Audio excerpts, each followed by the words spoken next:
নমস্কার বন্ধুরা, সুধা ভিলেজ ব্লগে আপনাদের সবাইকে স্বাগত। আবার একটা নতুন ব্লগ নিয়ে চলে এলাম। আপনারা আমার সঙ্গে থাকুন আর শুরু থেকে শেষ পর্যন্ত ব্লগটা দেখতে থাকুন। আশা করি আজকের ব্লগটি ভালো লাগবে। আর আজকের আমার বাড়িতে 7জন নতুন অতিথি আসবে, আপনাদের ভালো লাগবে, দেখতে থাকুন। এখন একটু সকালে কাজকর্ম করে নেব, তারপরে নতুন অতিথিকে দেখাবো। আর একটু কাদা তুলেছি, আমাদের সামনেটা একটু ফেটে গেছে, তা সেগুলো একটু কষ মাটি দেবো। তা ওটা একটু কষ মাটি দিয়ে নিই, তারপরে নতুন অতিথি দেখাবো। এই দেয়ালগুলো কিন্তু অনেক দিন ধরে আমাদের ফেটে আছে, জল ছিল পুকুরে, যার জন্য কাদা তুলতে পারিনি। তো আজকের এই যে সোনাইয়ের বাবা কাদা তুলে দিয়েছে, আগের দিন তুলেই রেখেছিল। আর এই কাদা দিয়ে আমি এখন এগুলো কষ দেবো। দেখছেন কি অবস্থা, ফেটে গেছে, ইঁদুরের গর্ত আছে। তারপরে এই যে এই দিকটা যেমন হাঁস ঘরের সামনেটা, এইখানটাও আমি মাটি দেবো, দিয়ে ভালো করে কষ দেবো। এখন জল দিয়ে ভিজিয়ে নিচ্ছি, না তো মাটিগুলো কিন্তু ধরবে না, যার জন্য এরকম জল দিয়ে ভিজিয়ে নিতে হবে। আমার বড় মেয়ে ক্যামেরা ধরে, ও তো নেই, তাই নিজে নিজে এই যে ক্যামেরা ধরে এই যে কষ দিচ্ছি, মাটিগুলো ধরিয়ে দিচ্ছি। অনেক দিন ধরে মাটি দেবো, মাটি পাচ্ছিলাম না বলে দিতে পারিনি। আর আমাদের এই সময়টায় একটু জল টল কমে যায়, এই সময়টা একটু মাটি টাটি পুকুর থেকে তোলা যায়। আমার ওই দিকটা কষ দেওয়া হয়ে গেছে, আর এদিকে কিছুটা কষ দিলে আমার হয়ে যাবে। তারপর একটু শুকিয়ে গেলে আরও একদিন আমি ভালো করে তুষ আর গোবর দিয়ে আবার একটু ভালো করে কষ দিয়ে গোবর দিতে হবে, না তো ফেটে যাবে। আমি তো এখন শুধু কাদা দিচ্ছি। মাটির ঘরে যত কষ মাটি দেবেন তত কিন্তু পরিষ্কার পরিচ্ছন্ন ভালো লাগবে দেখতে। তা আমরা সেইভাবে দিতে পারি না, আসলে আমি ঠিক পারি না দিতেও।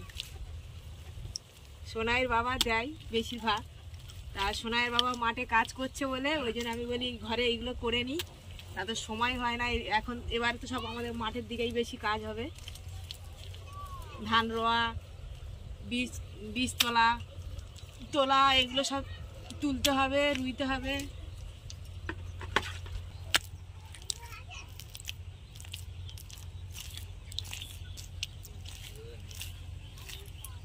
আমি কষ দিয়ে দিয়েছি, এবার নতুন অতিথিগুলোকে দেখাবো। এই যে ওদেরকে বের করেছি, এই হলো আমার নতুন অতিথি। এই যে দেখুন, ওদের একটু রোদে দিয়েছি, রোদ খাচ্ছে। আর ওর মা খাচ্ছিল, খেতে খেতে সেই চলে গেছে, যেখানে বাচ্চা তুলেছে সেইখানে ও বসে আছে। তা এদেরকে এবার ওর মায়ের কোলে দিয়ে দেবো।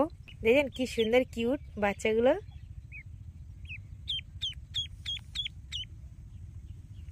এই যে দেখুন, ওর মা বসে গেছে, ওর মা আগে থেকে এসে বসে আছে।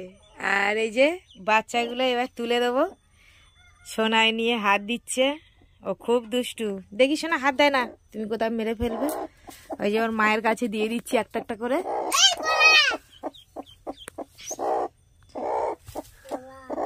ওর মায়ের কাছে সব দিয়ে দিয়েছি। ঠান্ডা লাগছে, এখন ঠান্ডার সময় তো, ওই জন্য মায়ের কোলে থাকলে গরমে ভালো থাকবে, দিয়ে দিলাম। আমার নতুন অতিথিদেরকে দেখালাম আপনাদের, তাদেরকে আবার খাইয়ে তুলে দিয়ে এসছি, তার মায়ের কোলে রেখে দিয়ে এসছি। আর এই যে সোনাইয়ের বাবা মাঠে কাজ করছিল, ওই খাবার এনে দিয়েছি, মুড়ি, আর ওখানে একটু ঘুগনি আছে। আর সোনাই কান্নাকাটি করছিল বলে একটু পরোটা এনে দিয়েছি বাজার থেকে। তা সোনাই খাচ্ছে ওর বাবার সঙ্গে, আর বাবা মুড়ি আর তরকারি দিয়ে খাবে। আর এই যে এই মাঠটা এখনও নাড়া পরিষ্কার করছি আমি। আর সোনাইয়ের বাবা আরেকটা জায়গায় জমি, সেটাও কিছুটা ওই আল ছিটছে।